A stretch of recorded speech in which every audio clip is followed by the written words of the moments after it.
15 अप्रैल की रात अतीक अहमद को मेडिकल चेकअप के लिए प्रयागराज के एक अस्पताल में ले जाया जाता है। पुलिस वाले चारों तरफ से घिरे होते हैं। तभी मीडिया वालों की इसकी भनक लग जाती है और फिर क्या है, मीडिया वाले अपना हथियार लेकर अतीक के पीछे पड़ जाते हैं। इसी मीडिया वालों में एक बहुरूपिया जो कि 3 की संख्या में होते हैं, वह हथियार से लैस होकर अतीक अहमद के जान का दुश्मन बनकर आ जाते हैं। अतीक अहमद की कहानी सुनाएंगे, लेकिन उसके पहले आपको एक इंटरेस्टिंग स्टोरी सुनाता हूं। अक्षय कुमार पर फिल्माया गया यह फिल्म जरूर देखा होगा, स्पेशल 26, जिसके क्लाइमेक्स के सीन को आप याद कीजिए, जहां पर स्पेशल 26 में एक फर्जी सीबीआई ऑफिसर बनकर किस तरीके से वहां छापा कहीं और मारा जाता है और पुलिस वाले को भनक कहीं और ही दी जाती है। कहानी सिर्फ यही नहीं रुकती है और क्लाइमेक्स का सीन आप स्पेशल 26 का याद कीजिए, कहानी सेम है। अतीक अहमद में भी वही होता है। लोगों को लगा कि अतीक अहमद की गाड़ी पलटेगी, लेकिन मोटरसाइकिल पलट गई उसके बेटे की। फिर उसके बेटे की एनकाउंटर की खबर तो सुनकर लोगों को थोड़ा बहुत यकीन भी हुआ, लेकिन अतीक अहमद और उसके भाई की हत्या की खबर सुनकर किसी को यकीन भी नहीं हुआ। नोटिफिकेशन आने के बावजूद भी, नेशनल मीडिया पर चलने के बावजूद भी लोग इधर उधर फोन करके इसे पुष्टि करवा रहे थे कि क्या सच में अतीक अहमद मारा गया। अतीक अहमद के मारे जाने के बाद हमारे देश की जनता जिस तरीके से अभी तक का इतिहास रहा है, 2 गुटों में बंट जाती है हर एक मामलों में, उसी तरीके से इस अतीक अहमद वाले मामले में भी हमारे देश की जनता 2 गुटों में बंट गई है। हालांकि बता दें कि ना मैं और ना हमारा चैनल इस हत्या का समर्थन करता है, लेकिन बातें हैं कुछ जो कहना और आपसे बताना जरूरी है।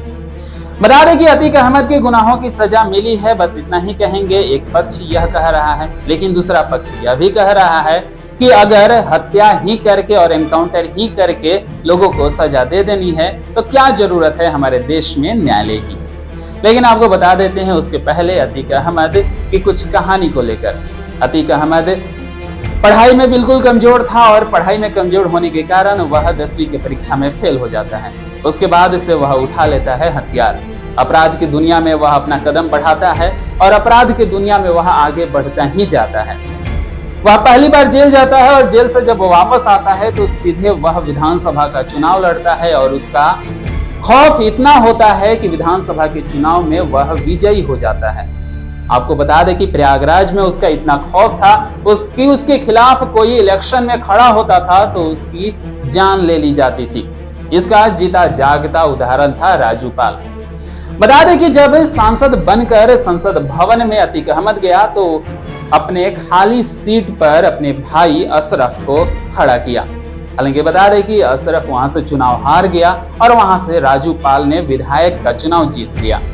फिर क्या था, राजू पाल की अतीक अहमद और इसके गुर्गे ने मिलकर हत्या कर दिया, जिसका चश्मदीद गवाह था उमेश पाल। उमेश पाल को बार बार टॉर्चर किया जा रहा था और उमेश पाल को टॉर्चर किया जा रहा था बयान बदल देने के लिए। हालांकि उमेश पाल बयान बदल नहीं रहा था और अंततः आज से 53 दिन पहले उमेश पाल की हत्या उसके बेटे अरशद ने कर दिया। अब बता देते हैं कि अरशद की हत्या पर अतीक अहमद की एक ऑडियो वायरल हुई थी, जिसमें अतीक अहमद के वाइफ के साथ उसकी बात करने की ऑडियो थी, जहां पर अतीक अहमद कहता है कि 17 साल से हमारे कलेजे को ठंडक नहीं मिली थी, अब जाकर मैं चैन की नींद सोऊंगा क्योंकि अब उमेश पाल मारा गया। हालांकि उमेश पाल के मारे जाने के बाद यह नेशनल मीडिया में पूरी की पूरी खबर हाईलाइट हो जाती है।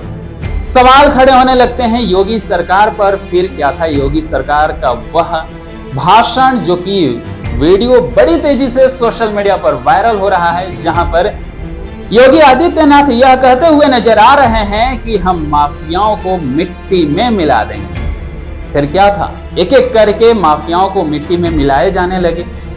बता दें कि जितने भी आरोपी थे, आरोपी फरार होने लगे और आरोपियों को पकड़ने के लिए इनकाउंटर किया जाने लगा, जिसमें अतीक अहमद का बेटा असद भी मारा गया, उसका साथी एक और गुलाम भी मारा गया। फिर क्या था, अतीक अहमद के बेटे असद और उसके एक साथी के मारे जाने के बाद अतीक अहमद से इसी पर सवाल जवाब हो रहा था। मीडिया वाले उस पर सवाल कर रहे थे। फिर मीडिया वाले ही बनकर उसके भेजे को उड़ा देते हैं।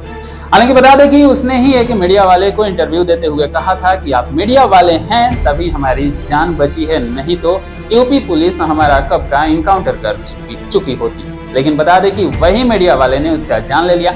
अब यहाँ पर सवाल ये बन रहा है कि यहाँ दो पक्ष में लोग बैठ गए हैं। लोगों का कहना है कि अतीक ने जो किया था उसके बुरे कर्मों की सजा मिल गई, लेकिन आपको बता दें कि हमने 2 माफियाओं को मार दिया, लेकिन यहाँ 3 माफियाओं को हमने पैदा भी कर दिया। यह भी सोचने वाली बात है कि हमने 2 माफियाओं को मारा, लेकिन यहाँ 3 माफियाओं को हमने पैदा भी किया।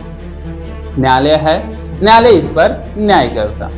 लेकिन आपको बता दें कि इन तीनों ने जिसने अतीक अहमद की हत्या किया है, इन तीनों ने सिर्फ नाम कमाने के लिए हत्या किया है।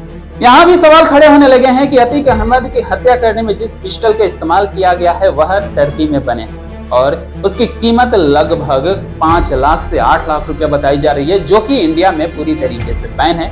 आखिर इन मामूली 3 लड़कों के पास ऐसा पिस्टल कहां से आया?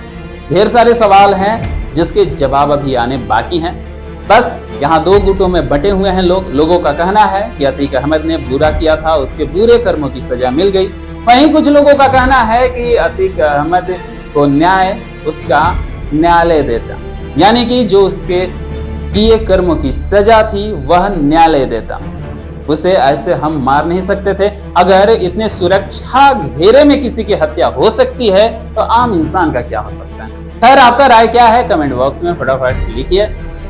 आखिर आपको बता देता हूं, मेरा नाम है आशुतोष और इस चैनल को सब्सक्राइब कीजिए। वीडियो अच्छा लगा तो लाइक कीजिए और ज्यादा से ज्यादा लोगों के बीच इसे शेयर कीजिए।